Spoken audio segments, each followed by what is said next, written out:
स्वामी जी, एक परेशानी लोगों की है और खासतौर पे महिलाओं में खासतौर पे देखी जाती है, वो है आंखों के नीचे काले घेरे पड़ जाते हैं, डार्क सर्कल। स्वामी जी, तो क्या ये नींद पूरी ना होने की वजह से होता है? तो स्वामी जी, हाँ, किस डार्क तरह का सर्कल समाधान तो निकाला बड़ी जा सकता है, क्या उपाय है इसके?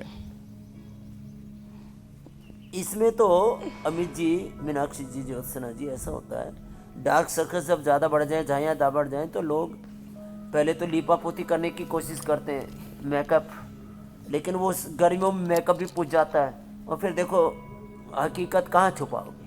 तो डार्क सर्कल होने से सोसाइटी में लोग जाना बंद कर देते हैं, डिप्रेशन में चले जाते हैं। ये डार्क सर्कल एलोवेरा में एक हमारी बेटी है जहाँ दुर्गा, मेरठ में पतंजलि सेंटर चलाती है, बहुत गजब बेटी है हमारी।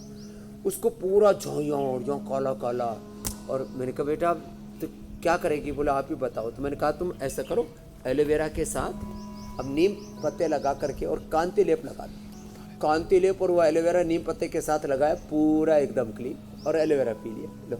और सुबह सुबह गोधन अर्क और कायाकल्प पट्टी और नीम घनवटी, तो गजब है ऐसा, पूरा अंदर से शुद्ध। और हार्मोनल इम्बैलेंस भी हो तो थोड़ा शीर्षासन कर लो, या अनुलोम विलोम कर लो, या सर्वांगासन कर लो, हार्मोनल इम्बैलेंस भी ठीक हो जाता है। लो क्या गजब है साहब। हार्मोनल इम्बैलेंस के कारण से भी झाइयाँ आती है, आंखों के नीचे काली माँ आती है, और माताओं को तो झाइयाँ, और पुरुषों का तो आंखों के दोनों साइड में और माथे पर इतना काला काला हो जाता है, बहुत ज़्यादा काला काला।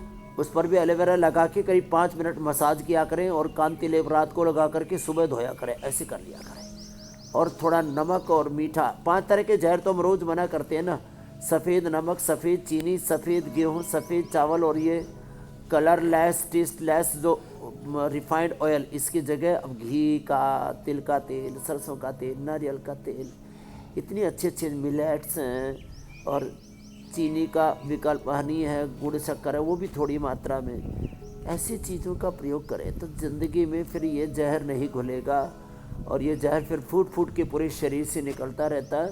हार्मोनल बैलेंस के लिए अनुलोम विलोम, सर्वांगासन और अनुलोम विलोम, शीर्षासन, सर्वांगासन, अनुलोम विलोम इसके लिए बेस्ट है।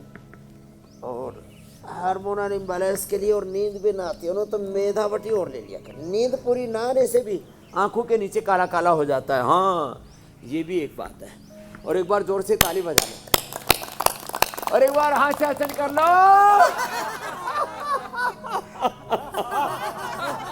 ये तो भरे बैठे हुए थे, बाबा जी कब हंसाएंगे?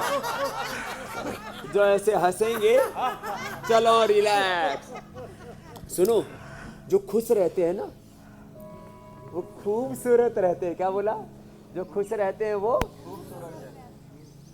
और जो ऐसे हमेशा दुखी, निराश, हताश, मनहूस, खड़ूस से रहते हैं ना, वो बदसूरत होते हैं। मनहूस खड़ूस। देखो तब चेहरा यूं लटकाया हुए, मर गए बाबा रे, मर गए बाबा।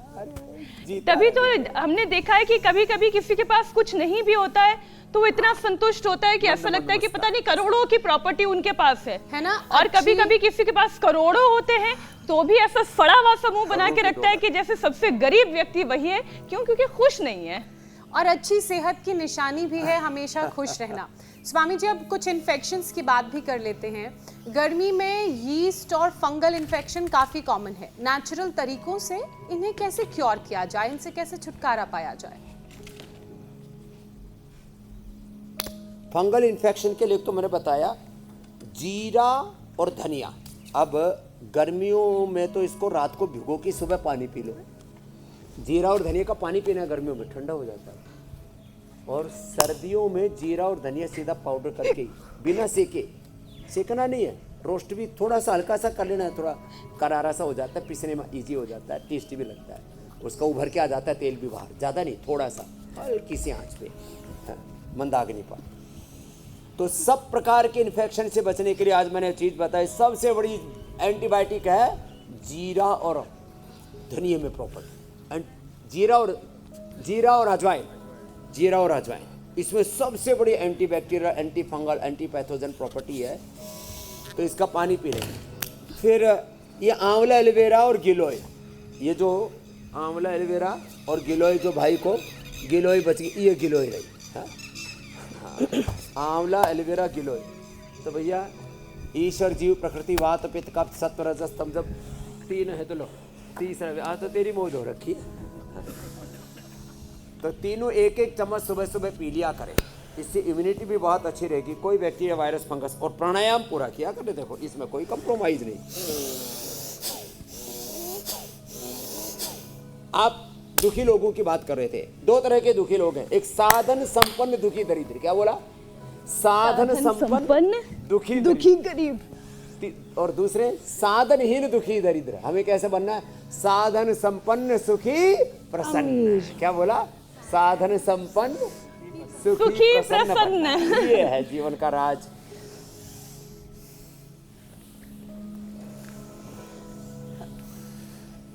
अब सुखी जीवन के लिए स्वामी जी योग को अपने जीवन में मुझे लगता है कि अपना लेना सबसे आसान और सबसे बेहतर तरीका है। लेकिन स्वामी जी तेज धूप से टैनिंग हो जाए तो फिर क्या करें? ये तो कुछ भी कर लें बड़ी परेशानी रहती है, रंग भी दब जाता है, चेहरे पर निखार वापस आए। अब इसके लिए स्वामी जी क्या उपाय सबसे है? पहले मिट्टी में लोटो, मड थेरापी। क्या करें? बस आज ही लौटना है, आज ही लौटना है। आप भी तीनों यही हर बार लुढ़कते लुढ़कते आ जाओ, आपको यहाँ भूत बना देंगे। अरे स्वामी जी, मेरा मिट्टी भूत वाला बनना है फोटो मुझे। दिखाना इनको। मैं जब मिट्टी में लोटा तो बहुत से गलत हो गया। बनाएंगे भूत नहीं दोनों बनना को, और इसका अमित का भूत बनाएंगे और सबका भूत निकालेंगे। भूत नहीं निकालेंगे। भूत पिशाच निकट नहीं आवे, महावीर जब नाम सुनावे, नासै रोग हरै सब पीड़ा, जपत निरंतर हनुमत वीरा, संकट तय हनुमान छुड़ावे, मन क्रम वचन ध्यान जो लावे। तो लो मिट्टी में स्नान करो। और ऐसा है ना, ये शरीर मिट्टी का बना हुआ है, मूल तत्व इसमें क्या है?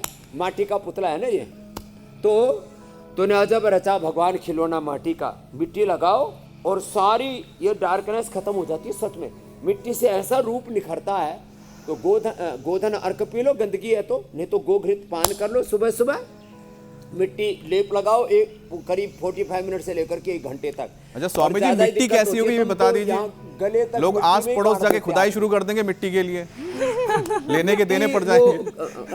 वो कूड़े के जो पहाड़ पड़े हुए हैं ना नोएडा के पास, कबूतर मंडी है, बकरा कौन सी है, गाजीपुर का कूड़े का पहाड़, अंडा मंडी वाली मिट्टी नहीं, अच्छी वाली मिट्टी, जंगल की मिट्टी, पीली मिट्टी, उसमें मुल्तानी मिट्टी और उसमें थोड़ा सा हल्दी, थोड़ा एलोवेरा ये लगा करके लगा देते हैं ना, ऐसे निखर के आते हो। बाल भी ऐसे खिले खिले और साहब ऐसे अच्छे हो जाते हैं। मैंने बाल मिट्टी से धोए, और मुल्तानी मिट्टी से तो हमारी मुल्तानी मिट्टी और छाछ से बाल धोया करती थी। हमारी माँ के बाल अभी भी हमसे भी अच्छे हैं। लो हम तो कभी कभी केश कांति शैम्पू भी लगा लेते हैं, लेकिन हमारे भी बाल बहुत अच्छे और घने हैं। वाह, लंबे भी हो गए हैं। हमारे बालों को देख करके बहुत ईर्ष्या होती है। ईर्ष्या शब्द के साथ साथ आपने एक और झटका दिया है ना करता है, जुल्फों जिसके को। ऊपर गुरु भगवान की नजर है उसके ऊपर नजर नहीं लगती। सही बात, बिल्कुल।